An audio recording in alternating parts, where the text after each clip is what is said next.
Silver ലൈനെ ബദലായി E Sreedharan നിർദ്ദേശിച്ച പദ്ധതി പരിഗണനയിലെന്ന് കേന്ദ്ര സർക്കാർ.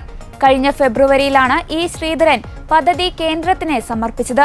മുഖ്യമന്ത്രി കേന്ദ്ര റെയിൽവേ മന്ത്രി അശ്വിനി വൈഷ്ണവുമായി കൂടിക്കാഴ്ച നടത്തി.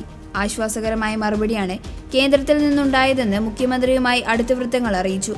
ഡൽഹിയിൽ റെയിൽവേ ഭവനിൽ ഉച്ചയ്ക്കായിരുന്നു സന്ദർശനം.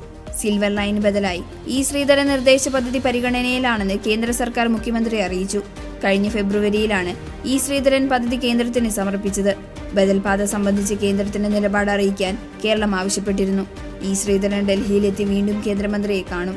അതിനുശേഷം കേന്ദ്രം കേരളത്തെ കേന്ദ്ര നിലപാട് അറിയിക്കും. അതേസമയം അങ്കമാലി ശബരി റെയിൽപാത യാഥാർത്ഥ്യമാക്കാനും തീരുമാനമായി. കേന്ദ്ര വിദഗ്ധ സംഘം ഇതിനായി കേരളത്തിലെത്തുമെന്നാണ് അറിയുന്നത്. അതേസമയം റെയിൽവേ നിർമ്മിതികളും ട്രെയിൻ സർവീസുകളും പദ്ധതിയാഘാതമുണ്ടാക്കും. സിൽവർ ലൈൻ റെയിൽവേക്ക് സാമ്പത്തിക ബാധ്യത വരുത്തും. റെയിൽവേ ബോർഡിന് നൽകിയ റിപ്പോർട്ടിലാണ് ഇക്കാര്യങ്ങൾ വ്യക്തമാക്കിയത്. സിൽവർ ലൈൻ പദ്ധതിക്കായി 183 ഹെക്ടർ ഭൂമിയാണ് വേണ്ടത്. ഇതിൽ നല്ലൊരു പങ്കും വികസന ആവശ്യത്തിന് നീക്കിവെച്ചതാണ്. മാത്രമല്ല ഇത് ട്രെയിൻ സർവീസ് ഉണ്ടാക്കുന്ന ആഘാതം, റെയിൽവേ നിർമ്മിതികൾ പുനർനിർമ്മിക്കുമ്പോഴുണ്ടാകുന്ന പ്രശ്നങ്ങൾ എന്നിവ പരിഗണിച്ചിട്ടില്ല.